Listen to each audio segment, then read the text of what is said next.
జగన్కి చంద్రబాబుకి ఉన్నటువంటి తేడా ఒకటే. చంద్రబాబు నాయుడు మంది చుట్టూ ఉంటే కానీ గెలవలేమనుకుంటాడు. జగన్మోహన్ రెడ్డి ఒంటరిగానే వెళ్ళి గెలవగలం అనుకుంటాడు.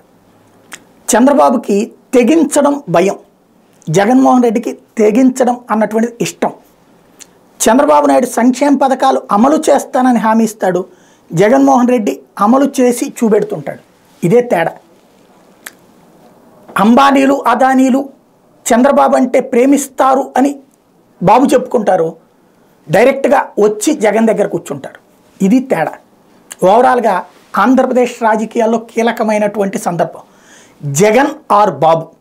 ఎందుకంటే పవన్ లేకపోతే బీజేపీ పురంధేశ్వరి వీళ్ళందరూ బాబు వెంటే, జగన్ ఒక్కడే. ఈ ఇద్దరి మధ్యలో వ్యవహార శైలి పూర్తి భిన్నం.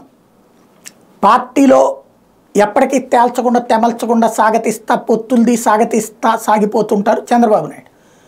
తేల్చేసి చెప్పేసి నీకు ఇస్తా, నీకు భవిష్యత్తు చూస్తా, నీకు ఇవ్వలేను, ఇది తేల్చి చెప్పేయడం జగన్మోహన్ రెడ్డి అని. రాజకీయాల్లో ఎవరిది కరెక్ట్, ఎవరి ఫార్ములా కరెక్ట్ అన్నటువంటిది రేపు 24లో తేలిపోబోతోంది.